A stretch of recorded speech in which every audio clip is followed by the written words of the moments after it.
পাকের শুকর যে মাওলাই করিম আপনাকে আমাকে এখন পর্যন্ত হায়াতে রেখে সুস্থ শরীরে জুমার নামাজ আদায়ের উদ্দেশ্যে চরমনাই এই ময়দানে বসার বলা শোনার তৌফিক আল্লাহ পাক দান করছেন, নামাজ পড়ার তৌফিক আল্লাহ পাক দান আসার তৌফিক দান করছেন। এর জন্য শুকরিয়া তান সবাই বলে আলহামদুলিল্লাহ। আলহামদুলিল্লাহ। বয়ান চলতেছে, আগামীকাল আখির মোনাজাত দেওয়ার আগ পর্যন্ত নসিহাত চলতে থাকবে। বুখারী শরীফের রওয়ায়াত আছে দ্বীন ওয়ান নাসিহা, নসিহাতের নামই দিন। যতদিন নসিহাত চলতে থাকবে ততদিন দিন জারি থাকবে। নসিহাত বন্ধ, দিনও বন্ধ। তার মানে এখানে যারা আসছি হয়তোবা কেউ কাউ নসিহাতের মাধ্যমে আল্লাহ পাক রব্বুল আলামিন দিনদার বানাইছেন। চাই সে যেই নসিহাত করুক না কেন, বাবা হোক, মা হোক, ভাই হোক, বন্ধু হোক, আলেম হোক, ওলামা হোক, যে কোনো একজন মানুষ আপনাকে বলছে তুমি এই কাজটা করো, তুমি নামাজ পড়ো, নাকি ভাই? তুমি রোজা রাখো, এই ফায়দা। তুমি সুন্নাত অনুযায়ী চলো, এই লাভ হবে। যে কোনো একজন মানুষ আমাকে নসিহাত করছে, উপদেশ দিয়েছে, এই সৎ উপদেশ দেওয়ার কারণে আল্লাহ পাক রব্বুল আলামিন আপনাকে আমাকে দ্বীনের উপর উঠাইছেন। যদি ধরে নেন এই নসিহাত না থাকতো, কেউ কাউকে দাওয়াত না দিতাম, কেউ কাউকে আহ্বান না করতাম, তা আপনি নামাজ শিখতেন কিভাবে? আপনি কলেমা পড়তেন কিভাবে? তাহলে কি বুঝলাম? নসিহাতের নাম দিন। যতদিন নসিহাত চলবে, উপদেশ চলবে, আলোচনা চলতে থাকবে, ততদিন দিনের বাতিও জ্বলতে থাকবে। কি কথা ঠিক না? আল্লাহ পাক কি বলেন? ওয়াযাক্কির ফাইন্না যিকরা তানফাউল মুমিনিন। ওয়াযাক্কির, নসিহাত করো, আলোচনা করো, বয়ান করতে থাকো, ওয়াজ করতে থাকো। ওয়াযাক্কির, এটা আমর। নসিহাত করতে হবে, বয়ান করতে হবে, আলোচনা চালাতে হবে। ফাইন্না যিকরা, নিশ্চয়ই নসিহাত, নিশ্চয়ই আলোচনা, নিশ্চয়ই বয়ান মুমিনদেরকে উপকার করবে, ফায়দা দিবে। দেখেন, মুমিনদেরকে ফায়দা দিবে, নসিহাত কিন্তু সবাইকে ফায়দা দিবে না। 20টি মরা জমিন যাতা করে, সেখান থেকে ফসল ফলায়, জমি ফেটে যায়, শক্ত হয়ে যায়, পাথর মাক্কা হয়ে যায়, কিন্তু বৃষ্টি পড়ার পরে সেই শক্ত জমিন কি হয়? নরম হয়ে যায়। ঘাসগুলি মরে গিয়েছিল, বৃষ্টি পড়ার পরে দেখা যায় আবার সবুজ, আবার জাতা হয়ে গেছে। কিন্তু হ্যাঁ, বৃষ্টি তো মরা জমিনকে জাতা করে, কিন্তু সব জমিনের ফায়দা হয় না। মাটি মাক্কা জমিন ফায়দা হয়, কিন্তু পাথর মাক্কা জমিনের মধ্যে 1000 বছর বৃষ্টি পড়লেও সেখানে একটা ফসলও ফলবে না। কি কথা ঠিক না? জমিন তো হতে মাটি মার্কা, যতই শক্ত হোক, কিন্তু যে মাটি মার্কা হয় সেখানে পানি পড়ার সাথে সাথে নরম হবে। কিন্তু যদি পাথর মার্কা হয়, সেখানে 1000 বছর বৃষ্টি পড়লেও সেই জমিন কিন্তু নরম হবে না। ঠিক যেই কলবটা মাটি মার্কা, এই কলবটা যতই শক্ত হোক না কেন, তার মধ্যে কোরআন ও হাদিসের নসিহত, জিকির, আজকার পড়ার সাথে সাথে সেই কলবটা আবার জাতা হয়ে যায়। কিন্তু সুম্মা কাসাত কুলুবুকুম মিন বাদি যালিকা ফাহিয়া কাল হিজারাতি আশাদ্দু কাসওয়া, কিন্তু যেই কলবটা পাথরের চেয়ে শক্ত হয়ে গেছে, সেই কলবের মধ্যে 1000 বছর বয়ান শুনলেও সেই কলব কিন্তু নরম হবে না। কথাটা বুঝাতে পারছি? আমরা অনেকেই মনে করি সবাই তো বয়ান শুনি, এখানে আমার আওয়াজ সবাই শুনতেছেন, কিন্তু সবার কলব কিন্তু এক না। সবই মাটি, সব মাটির মান কিন্তু এক না। সবই পাথর, সমস্ত পাথরের দাম এক না। সবই পানি, কিন্তু সব পানি কিন্তু ঝমঝম পানি না। সবই গাছ, সব গাছ কিন্তু ঔদ এবং চন্দন গাছ না, সবই মানুষ। সমস্ত মানুষ কিন্তু আবু বকর, ওমর এবং ওসমান না, আলী না। কি কথা ঠিক না? সবই মানুষ, কিন্তু সবার মান কিন্তু এক না। এখানে যারা আসছেন সবাই মানুষ, সবাই চরমনে মুজাহিদ, সবার মান কিন্তু এক না, বুঝতে হবে। লক্ষ সাহাবীদের মধ্যে থেকে সবাই কিন্তু জান্নাতের সুসংবাদ পান নাই। লক্ষ সাহাবীদের মধ্য থেকে সবাই কিন্তু খোলাফায়ে রাশিদিন হন নাই। লক্ষ সাহাবীদের মধ্য থেকে সবার পার আওয়াজ কিন্তু আরশে পৌঁছে নাই। কি কথা ঠিক না? সবাই কিন্তু সাহাবী, কিন্তু মানের মধ্যে কি আছে? হ্যাঁ, পার্থক্য আছে। কি কথা ঠিক না?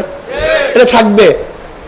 সবাই নবী, কিন্তু সমস্ত নবীর মর্যাদা কিন্তু আমার নবীর মতো নয়। সবাই নবীর মর্যাদা ঠিক আছে, নবী হিসাবে সবাই মর্যাদাশীল, সবচেয়ে দামি, কিন্তু সমস্ত নবী আমার নবীর মতো না।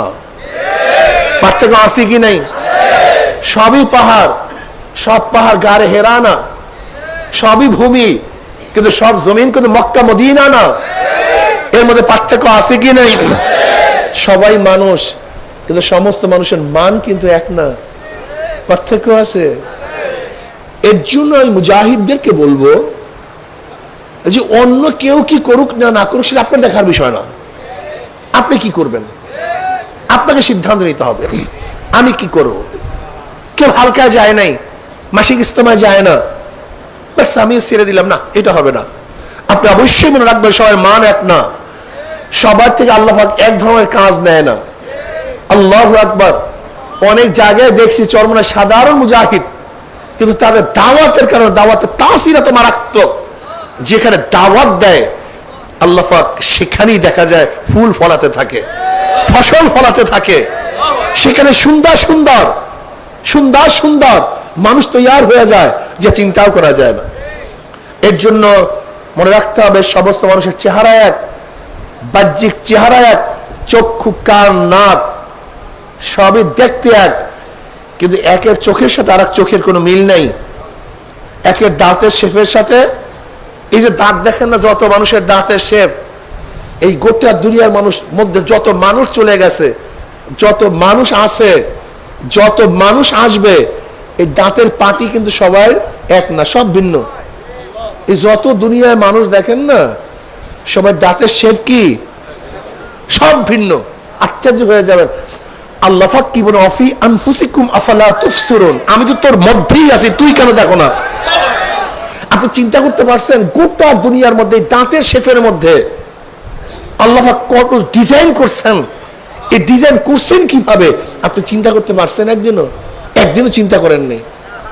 হ্যাঁ, এই গোটা দুনিয়ার যত মানুষের চক্ষু দেখেন, যারা চলে গেছে, যারা আছে, যারা আসবে, এরকম গোটা দুনিয়ার মানুষের চক্ষু তো ডাইরেক্ট দেখা যায় এক, কিন্তু কারোর চোখের সাথে কারোর চোখের কোনো মিল নেই। এই গোটা দুনিয়া যত মানুষ চলে গেছে, যত মানুষ আছে, যত মানুষ আসবে, হাতের ছাপের সাথে, এই আঙ্গুলের ছাপের সাথে আর একজনের আঙ্গুলের ছাপের মিল নেই, কণ্ঠের সাথে মিল নেই, চেহারার সাথে মিল নেই। কি ভাবছেন? কি কোন ডিজাইনার এত ছোট্ট জায়গার মতো এত ডিজাইন কিভাবে করছে? 5 টাকার সাজের থেকে 5 টাকার নোট বের হয়, 10 টাকার সাজের থেকে 10 টাকার নোট বের হয়, 100 টাকার সাজের থেকে 100 টাকার নোট বের হয়। আর আমার মায়ের সাজ একটাই, মেটালও এক, সেখান থেকে আমরা হাজার হাজার হাজার হাজার সন্তান বের হইতেছি। একই মায়ের সাজের থেকে 7 ভাই, 10 ভাই, 11 ভাই, 15 ভাই বের হলাম, অনেক বোন বের হলাম। একজনের চেহারার সাথে আর একজনের চেহারার পূর্ণ মিল নেই, গলার সাথে মিল নেই, তবিয়াতের সাথে মিল নেই। ভাবছেন কি? সব মাওলার কুদরত, সব মাওলার খেলা। আসলে মাওলাকে তো চিনি না, মাওলা নিয়ে তো গবেষণা করি না, শুধু দুনিয়া নিয়ে গবেষণা করি। তুমি একদিন চিন্তা করে দেখো তো, এ কোন কারিগর এত সুন্দর সাজে সাজাইছেন? কোন কারিগর চেহারা কিরকম বানাইছেন? কোন কারিগর চোখের মধ্যে এত ডিজাইন করছেন? কোন কারিগর দাঁতের শেপের মধ্যে এত ডিজাইন করছেন? আপনি আমি কথা বলি, এই যে রক ফুইলা যায়, দুইটা তার, ঠিক না ভাই? সবারই দুই তারের মধ্যে থেকে কথা বের হয়, নাকি ভুল বললাম? কিন্তু তারের মধ্যে এরকম কি ডিজাইন করছে, এত ডিজাইনার কে? একজনের কণ্ঠের সাথে আরেকজনের কণ্ঠের পূর্ণ মিল নেই এই তারের মধ্যে, অথচ রক্ত সবই দেখতে দেখা যায় সমান, বাহ্যিক দৃশ্যের রগগুলি সবই এক, কিন্তু এক রগের সাথে আর এক রগের পূর্ণ মিল নেই। কি আজীব! যেহেতু চোখের সাথে মিল নেই, চেহারার সাথে মিল নেই, ভাববেন যত মানুষগুলি আছে সবার অন্তরের সাথেও কিন্তু মিল নেই। কলব আলাদা, চরিত্র আলাদা, তবিয়াত আলাদা, মেজাজ আলাদা। এর জন্য সবসময় খেয়াল রাখবেন, যেহেতু কলব আলাদা, আমাদের মধ্যে কিছু মতনৈক্য হতেই পারে, নাকি ভাই? মতনৈক্য হতেই পারে। এখন আপনাদের মানামানি না থাকে, তাহলে এটা সংশোধন করবেন কিভাবে? সম্ভব কিভাবে? কেউ কার কথা মানলেন না, আমি ঠিক মানি না। আপনি কে? কিসের থানা, কিসের জেলা, কিসের বিভাগ? মানি না। কি করবেন? এর কোন রোগের ঔষধ নেই, আপনাকে মানতে হবে। কি করতে হবে? যে কোনো এক জায়গায় মানতে হবে। তাল গাছ মানেন, কলা গাছ মানেন, অলাউকান আব্দাল হাফসিয়া মানেন, মানার যোগ্যতা অর্জন করেন। যদি মানতে পারেন তাহলে আপনি দামি হবেন, মানতে পারেন এই সংগঠন থাকবে, মানতে পারেন আপনি কামিয়াব হবেন। আতিউল্লাহ আতিউর রাসূল ওয়া উলিল আমরি মিনকুম। মানামানি সবচেয়ে দামি কি ভাই? ঠকেন, অসুবিধা কি? আমি যেন আল্লাহর কাছে জিতি। আপনি মনে মনে ভাববেন, যদি আমাকে এখানে ঠকানো হয় আমি আল্লাহর কাছে জিতবো, যদি এখানে অপমান করা হয় আমি আল্লাহর কাছে সম্মানিত হব। এই চিন্তা ভাবনা নিয়ে চলতে থাকেন না। গরুর মতো আরই দিছি তো দিছি, ছাগলের মতো ঠেনি দিছি তো দিছি, কোন অবস্থাতে লড়বো না, হবে না। দেখেন, বুঝেন, আপনার আমার গায়ে সুন্দর একটা জামা, এই জামাটা ছিল এক থান, কোনো ফাড়া ছিল না, চিরা ছিল না, টুকরা ছিল না, কিন্তু দর্জি কি করছে? কথা বলেন, সবাই কথা বলেন। যদি থানওয়ালা নিজেকে কাটার কষ্ট সহ্য করতে না পারত, তাহলে আমার গায়ে সুন্দর একটা জামা হইতো না। যখন থান কাপড়, আস্তা কাপড়টা নিজেকে টুকরা করার কষ্ট সহ্য করতে পারছে, তখনই আমার গায়ে সুন্দর একটা জামা শোভা পাইছে। আপনাকে কষ্ট সহ্য করতে হবে, মিলাতে গেলে, জোড়া দিতে গেলে। আপনি দেখছেন বিল্ডিং গুলি, কোন ইট আস্তা থাকে, কোন থাম থাম ভেঙে ফেলে। এখন কোন ইট যদি বলে আমাকে ভাঙছো কেন, ওইটা আস্তা, আমি কেন আস্তা থাকবো না? ওইটাকে তুমি কোপ দাও নাই, তুমি আঘাত করো নাই, আর আমাকে থাম থাম আঘাত করে আমাকে ভেঙে ফেলছো, আমি থাকবো না। আমাকে মেশিনের মধ্যে দিয়ে তুমি টুকরা টুকরা করে একেবারে খোয়া বানায় ফেলাইতেছ। আর কত ইট আস্তা আছে, প্রত্যেকটা ইট যদি প্রত্যেকের স্থানে থাকতো যে আমি ভাঙবো না, আমি টুকরা হব না, তাহলে কোনো বিল্ডিং, কথা বলেন না কেন, কোন বিল্ডিং হইতো না। কোন একটা ইটকে অবশ্যই ভাঙ্গার আঘাত সহ্য করতে হবে, টুকরা হওয়ার আঘাত সহ্য করতে হবে, নয়তো জোড়া দেওয়া যায় না, ইমারত হয় না। দেখেন, আজকে আমরা বিল্ডিং দেখে খুবই আকৃষ্ট হই, কত সুন্দর বিল্ডিং, লেকিন আমরা কি দেখি? উপরে কিছু ইট দেখতেছি। এরকম ইট কিন্তু মাটির নিচেও কিছু আছে, যে ইটকে কোনোদিন কেউ দেখবে না। যদি মাটির নিচের ইট গুলিকে নিজেকে লুকাবার, নিজেকে ধ্বংস করা, চিরতরে মাটির নিচে যাওয়ার কষ্ট সহ্য করতে না পারত, তাহলে তার উপর এত সুন্দর ইমারত হইতো না। কিছু ইট নিজেকে বিলীন করে দিয়েছে, এই নিজেকে বিলীন করার কারণে তার উপরে সুন্দর ইমারত হয়েছে।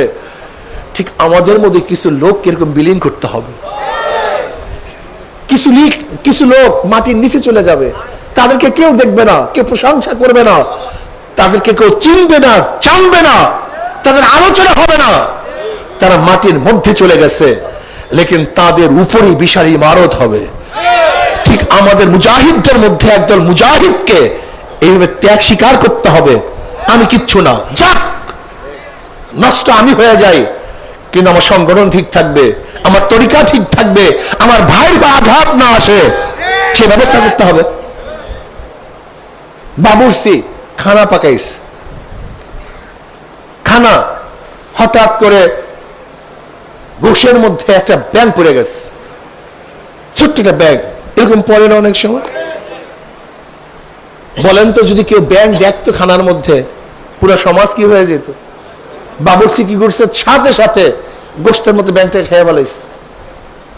সে কষ্ট স্বীকার করছে, লেকিন সমাজ নষ্ট হইতে দেয়নি, সে ধ্বংস হয়ে গেছে কিন্তু সমাজ ধ্বংস হইতে দেয়নি। এরকম তোমাকে আমাকে যে কোনো এক জায়গাতে এই কষ্ট স্বীকার করতে হবে। আমি একটা জিনিস দেখছি, যদি বলি সব ধ্বংস হয়ে যাবে, জ্ঞানজাম লাগবে, চুপ থাকো, বলো না। কিন্তু তোমার আমার অবস্থাটা কি? তোমার আমার অবস্থা হলে এই, নিজেরা নিজেরা মারামারি করতে করতে সব ধ্বংস হয়ে যাইতেছে। এরকম তাতারিরা ইরাককে ধ্বংস করে ফেলছে। ওই সময় মুসলমানদের মধ্যে ইখতিলাফ চলতেছিল, মতনৈক্য চলতেছিল, কথিত আছে ওই সময় মাসালা চলতেছিল গরুর পোশাক পাক না না পাক, বাস এই মাসালার উপরে বিশাল বিশাল সেমিনার সিম্পোজিয়াম চলতেছে। অথচ তাতারির আইসা একেবারে 10 লক্ষ মানুষের মাথা দিয়া মিনার করছে, সব ধ্বংস করে ফেলছে। ইউফ্রেটিস নদী, টাইগ্রিস নদী, মুসলমানদের রক্ত লাল হয়ে গেছে, সমস্ত মুসলমানদের কুতুবখানা জ্বালিয়ে দেওয়া হয়েছে। যেই মুসলমানরা সামান্য কিছু মুসলমান ইরাক দখল করেছিল, অথচ হালাকুকা চেঙ্গিস খা সেই মুসলমানদের ইতিহাসকে মাটির সাথে মিলিন করে দিয়েছে। কিসের জন্য? মুসলমানের সংখ্যা তো অনেক ছিল, কিন্তু পারে নাই কেন? আপুসের মধ্যে বিভেদ, জ্ঞানজাম, মতনৈক্য। আজকেও যদি তোমার আমার মধ্যে মতনৈক্য সৃষ্টি হয়, এই কাফেলা থাকবে না, এটা ধ্বংস হয়ে যাবে। বিভিন্ন ধরনের শত্রু তোমাকে আমাকে ধ্বংস করার চক্রান্ত করতেছে। আপনি ভেবেছেন কি চরমুনায় মুজাহিদদের মধ্যে, চরমুনার প্রতি কোন ইসলামের দুশ্মনদের কোন চক্ষু নাই, কোন ষড়যন্ত্র নাই? এটা ভেবেছেন? বিয়াকুব, এইটা তুমি ভাবছো? তুমি কি ভেবেছো? মনে করবা বিভিন্ন জায়গাতে হয়তোবা আমাদের দুশ্মনেরা, এই তরিকার দুশ্মনেরা, এই সংগঠনের দুশ্মনেরা বিভিন্ন কৌশলে লোক সেটিং করছে, ফিটিং করছে, আস্তে আস্তে তোমার এবং আমার মেজাজ মন খারাপ করে ফেলবে। এমন দুই একটা কথা বলবে, দেখবা মনটা খারাপ হয়ে যায়, বাস শেষ, সব শেষ। মানুষের মন নষ্ট হওয়ার জন্য একটা কথাই যথেষ্ট, হাজার কথার কোনো প্রয়োজন নেই। তুমি আমি ইখতিলাফ করি, অথচ তাতারিদের মতো গজব ইসকন আজকে আসতেছে। আজকে ভারতের অবস্থা দেখছেন, ভারতের মিডিয়ার অবস্থাটা কি?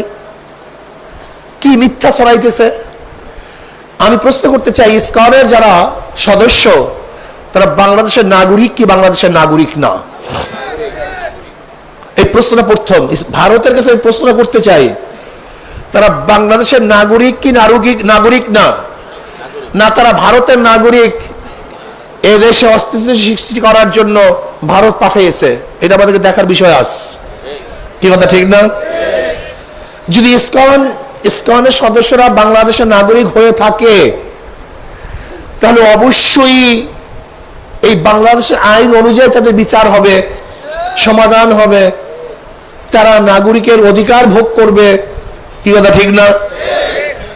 যেখানে ভারতের কিছু করার নেই, ভারতের কিছু দেখার নেই, কিন্তু ভারত এত উৎসাহিত কেন? ভারতের মিডিয়া এত গরম কেন? এত মিথ্যা প্রোপাগান্ডা ছড়াচ্ছে কেন? তার মানই হলো সিকিমের মতো এই ভারত এই দেশটাকে গ্রাস করার চক্রান্ত করতেছে।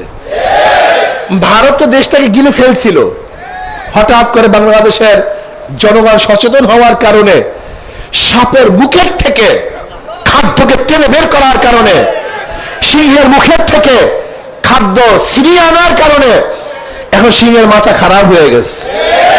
বাঘের মাথা কি হয়ে গেছে?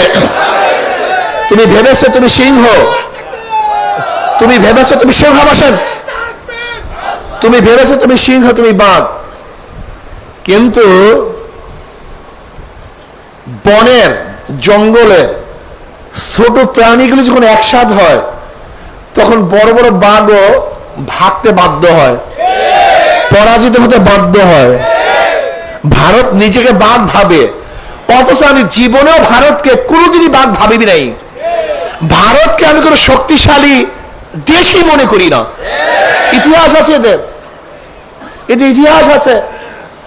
মোহাম্মদ বিন কাসিম রহমতুল্লাহ আলাইহি মাত্র 5000 সৈন্য নিয়ে রাজা দাহিরের 1,00,000 সৈন্যকে পরাজিত করেছিল, রাজা দাহিরকে হত্যা করেছিল। সুলতান মাহমুদ গজনবী রহমতুল্লাহ আলাইহি 17 বার ভারত আক্রমণ করে বিজয় করেছিল। দ্বিতীয় পানিপথের যুদ্ধে প্রায় লক্ষ লক্ষ ব্রাহ্মণদেরকে হত্যা করা হয়েছিল। এই ভারতের মধ্যে আমরা স্বল্প সংখ্যক মুসলমান দীর্ঘ 750-800 বছর পর্যন্ত শাসন করেছিলাম। এই ভারত তো আমাদের, এই ভারত কাদের? এটা মুসলমানদের দেশ। কারণ ভারতের মুসলমানদের থেকেই ব্রিটিশ দেশ দখল করেছিল। যেহেতু আমার থেকে দখল করা হয়েছে, কাজে ক্ষমতা দ্বিতীয়বার আমাকেই দিতে হবে, নাকি ভুল বললাম? ভারত তো মুসলমানদের দেশ। 750-800 বছর পর্যন্ত মুসলমানরা শাসক ছিল। 1803 ঈসাই সালে তৎকালীন জাফরের থেকে ব্রিটিশ এই দেশ দখল করে।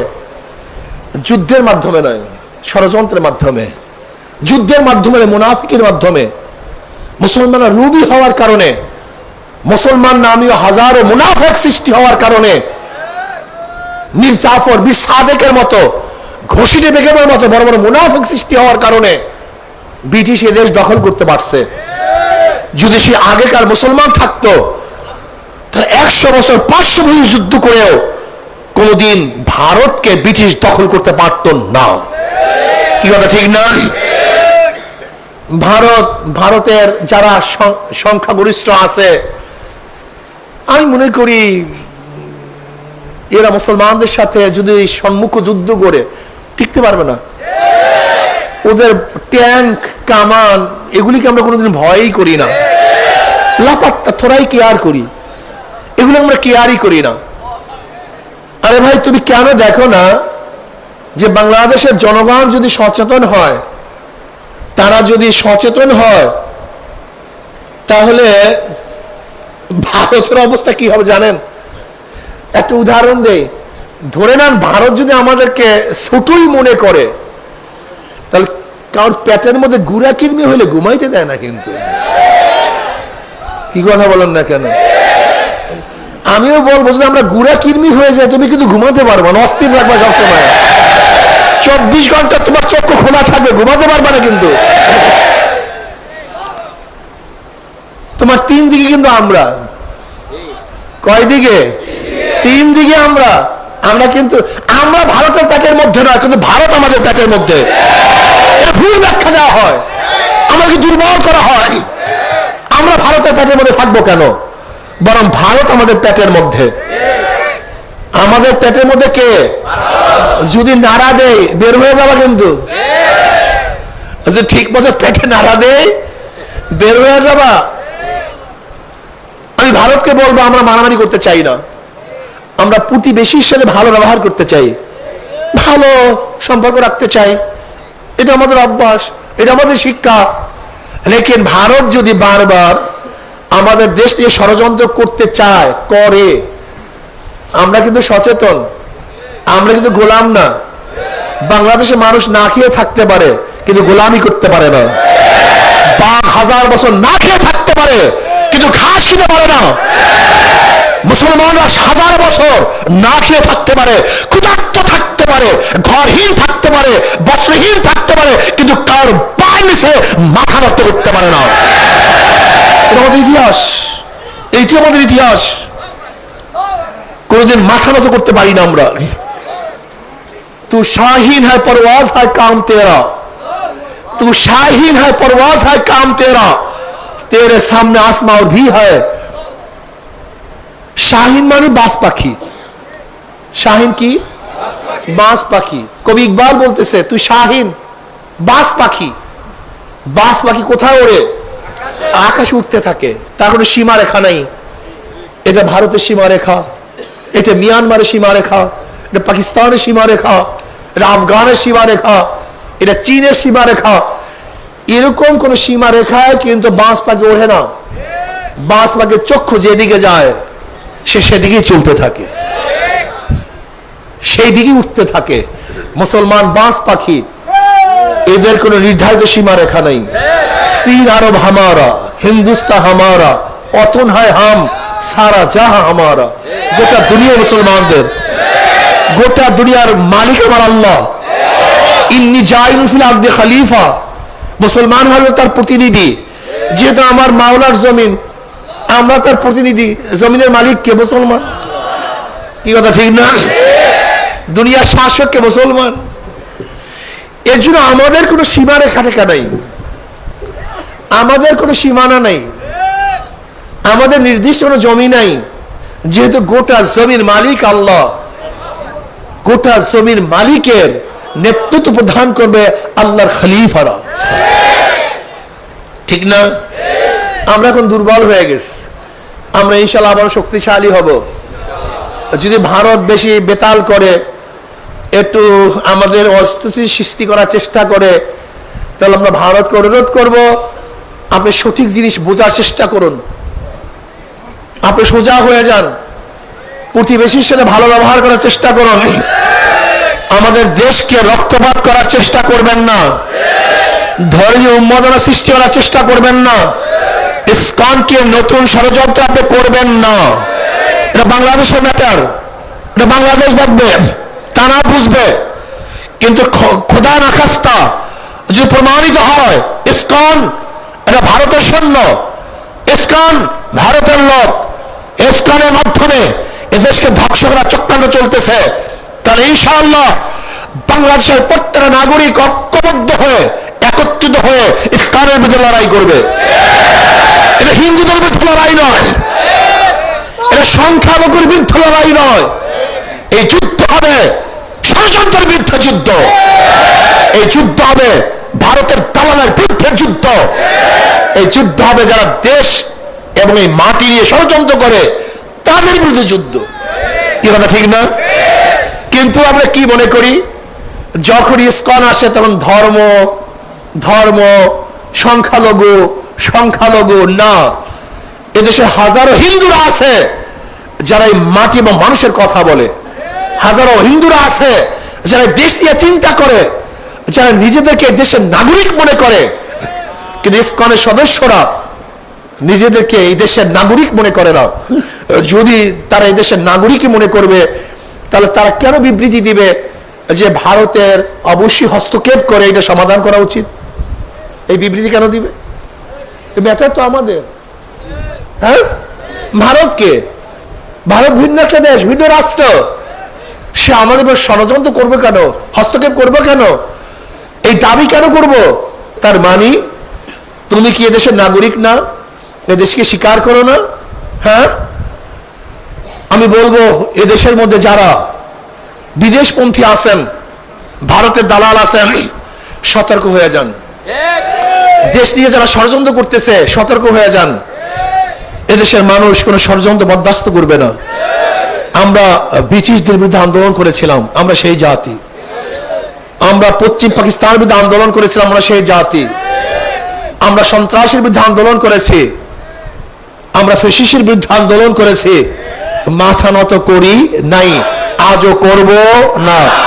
ইনশাআল্লাহ ডাক আসলে, যখন ডাক দেওয়া হবে আমরা ঝাঁপিয়ে পড়তে রাজি আছেন ইনশাআল্লাহ? দেরি করবো না, সবাই ঝাঁপিয়ে পড়তে রাজি আছেন ইনশাআল্লাহ? নারায়ে তাকবীর, নারায়ে তাকবীর। আমরা সবাই নবীর সেনা, আমরা সবাই রাসূল সেনা, কোরআন সুন্নাহর আলো ঘরে ঘরে চালো। রুশ ভারতের দালালেরা হুঁশিয়ার সাবধান, শয়তান, দালালি আর করবি না, পিঠের চামড়া থাকবে না, দালালি আর করবি না, পিঠের চামড়া থাকবে না। নারায়ে তাকবীর, নারায়ে তাকবীর। আমরা সবাই নবীর সেনা, ভয় করি না বুলেট বোমা, কোরআন সুন্নাহর আলো, রুশপরতের দালালেরা হুঁশিয়ার সাবধান, পিঠের চামড়া থাকবে না, দালালি আর করিস না, পিঠের চামড়া থাকবে না। নারায়ে তাকবীর। দালালি করতে দেয়া যাবে না, পিঠের চামড়া রাখবো না, থাকবে না ইনশাআল্লাহ। অনেক দালাল সৃষ্টি হয়েছে আমাদের বাংলাদেশের মধ্যে, বহুত ভারতের দালাল, ভারত পরিকল্পিতভাবে মিডিয়ার মধ্যে দালাল সৃষ্টি করেছে, লেখকের মধ্যে দালাল সৃষ্টি করেছে, বিভিন্ন পর্যায়ে দালাল বসায় দিছে। দালাল ওরা খায় না বাংলাদেশের, কিন্তু কথা বলে ভারতের। কি ওটা ঠিক না? ওরা থাকে বাংলাদেশে, মেজাজটা কিন্তু ভারতের, ওদের চিন্তা ভাবনা সব ভারতের। মনে রাখবেন, আপনারা মনে রাখবেন যে শেরে বাংলা ফজলুল হক রহমতুল্লাহ আলাইহি বলে, শেরে বাংলা ফজলুল হক বলেছিলেন, শেরে বাংলা ফজলুল হক বলেছেন যে আমার কোনো কথা যদি দেখো ক্যালকাটার বাবুরা খুশি, তাহলে মনে করবে আমার কথাটা মুসলমানদের বিরুদ্ধে চলে গেছে। আর যদি দেখো আমার কথা ক্যালকাটার বাবুরা খুবই বেজার, তখন ভাববা আমার কথাটা ক্যালকাটার বাবুদের বিরুদ্ধে চলে গেছে। ঠিক মনে করবা কোন দলের কোন ব্যক্তির বক্তব্য যদি ভারত খুশি হয়, তাই মনে করবা যে এটা ভারতের দালাল। আর যদি কারোর কথা এবং বক্তব্য যদি দেখো বাবুরা একটু দুঃখ পায়, মনে করতে হবে এটা ভারতের বিরুদ্ধে, এটা বাংলাদেশের পক্ষে, এটা জাতির পক্ষে। আজকে অনেক দল ক্ষমতায় যাওয়ার জন্য দালালি শুরু করছে। দালালি আর করবি না, পিঠের চামড়া থাকবে। কি ঠিক আছে ইনশাআল্লাহ? দালালি আর করবি না, পিঠের চামড়া থাকবে না। দালালরা ক্ষমতায় যাওয়ার জন্য ষড়যন্ত্র শুরু করছে, ওদের দালালি রসাদ করতে হবে, বাংলাদেশ ইসলামী হুকুমত কায়েম করতে হবে, আল্লাহর জমিনে আল্লাহর হুকুমত কায়েম করতে হবে।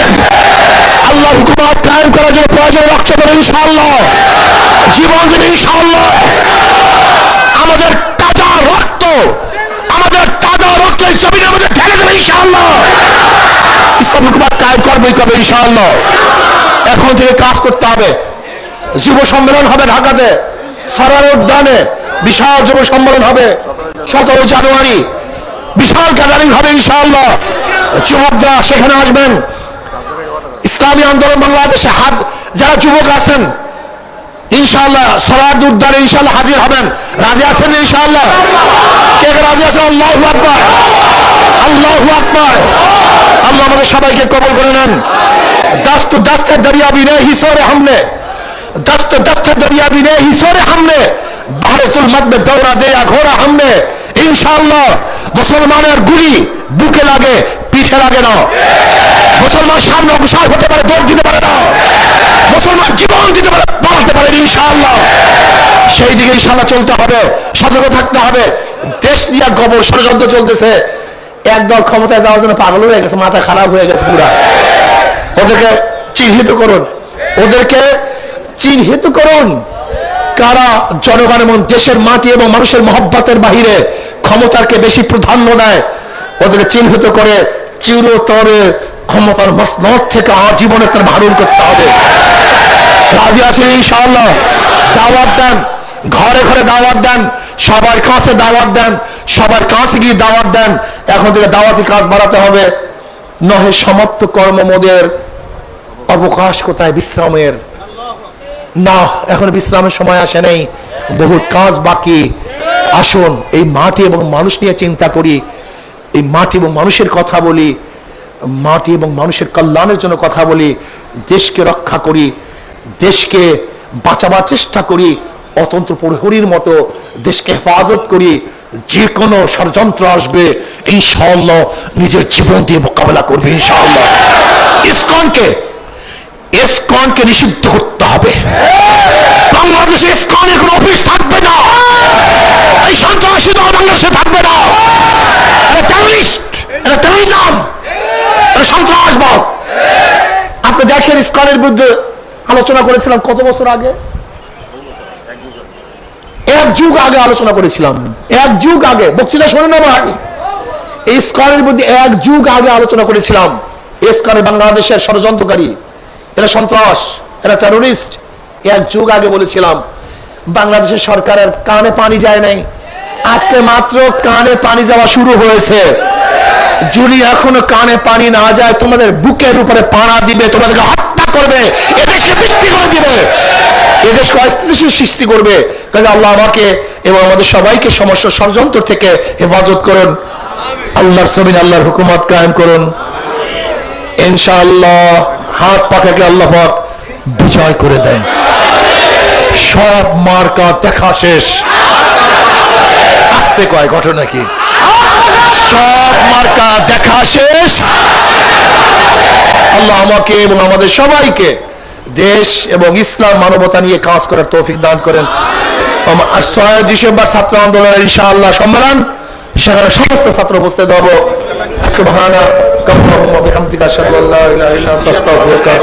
আমরা মাদ্রাসায় বেশি বেশি দান করার চেষ্টা করি।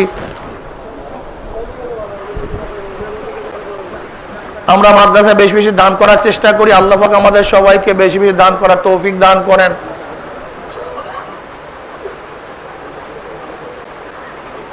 আর-সখী হাবিবুল্লাহ, দানকারী হলো আল্লাহ পাকের বন্ধু। দেখেন গোটা দুনিয়ায় কিন্তু কেউ কার মাধ্যমে চলে, যেরকম সন্তান বাবার মাধ্যমে চলে।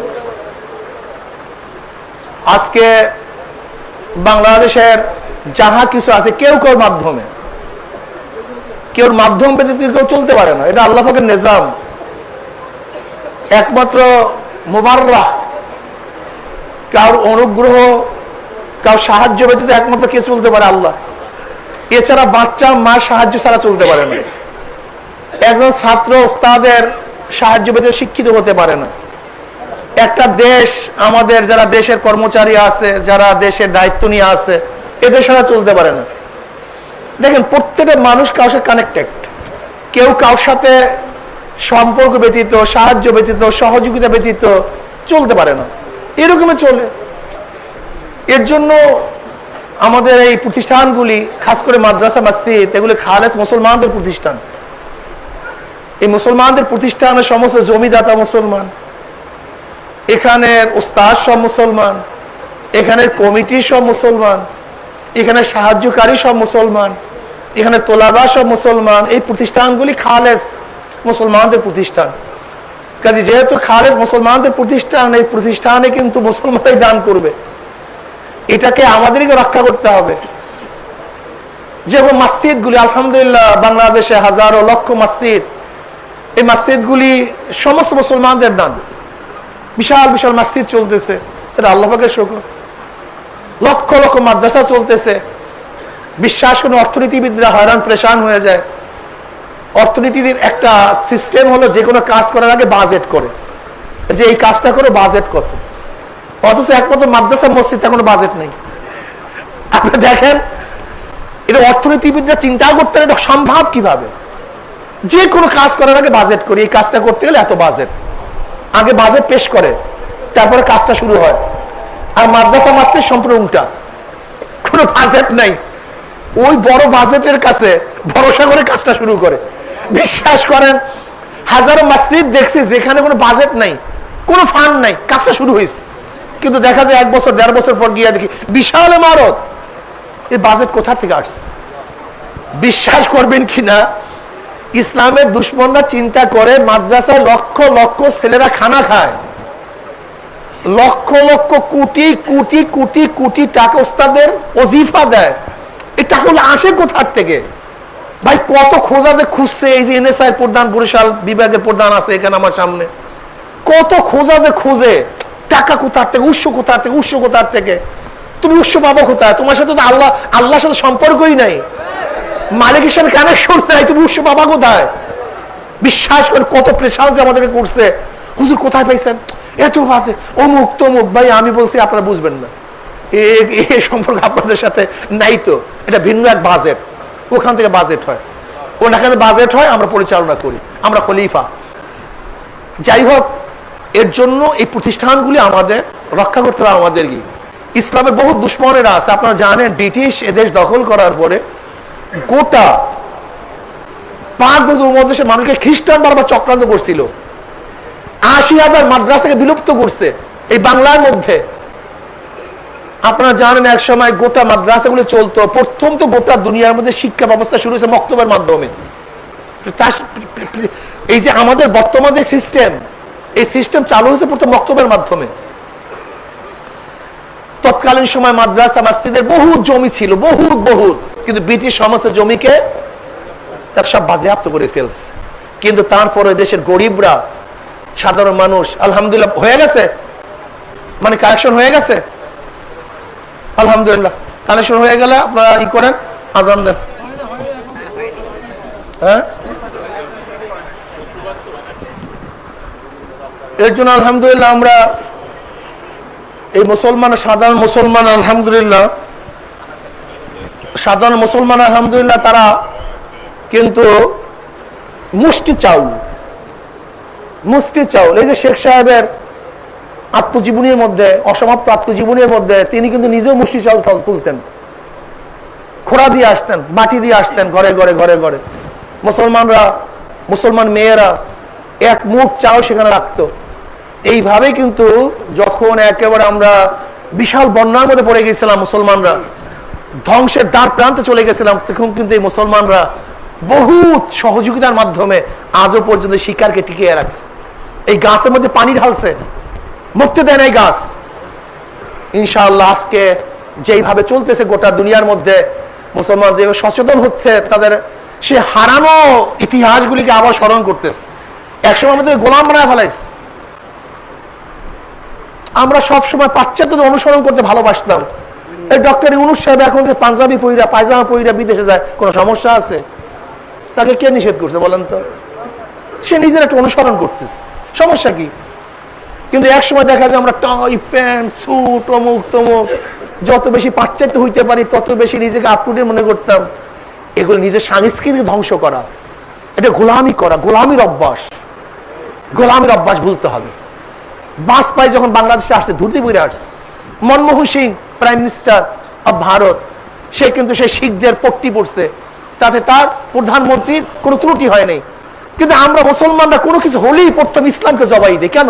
আমি চেয়ারে বসবো ইসলাম নিয়ে, আমাদের ক্ষমতা বসবো ইসলাম নিয়ে, আমি যেখানে যাবো সেখানে ইসলাম আমার সাথে থাকবে, ইসলামকে বাদ দিয়ে কেন? যদি এই মেজাজ আমাদের মধ্যে পয়দা হয়, আমি দেশের প্রাইম মিনিস্টার হব কিন্তু ইসলাম নিয়ে চেয়ারে বসবো, আমি প্রধান বিচারপতি হব ইসলাম নিয়ে চেয়ারে বসবো, আমি যে কোনো জায়গায় ক্ষমতায় বসবো ইসলামকে বাদ দিয়ে নয়, ইসলামকে নিয়ে, তাহলে ইনশাআল্লাহ গোটা দুনিয়ার মধ্যে আবার ইসলাম বিজয় অর্জন করবে ইনশাআল্লাহ। আল্লাহ আমাকে আমাদের সবাই কবুল করেন। আজান দেন।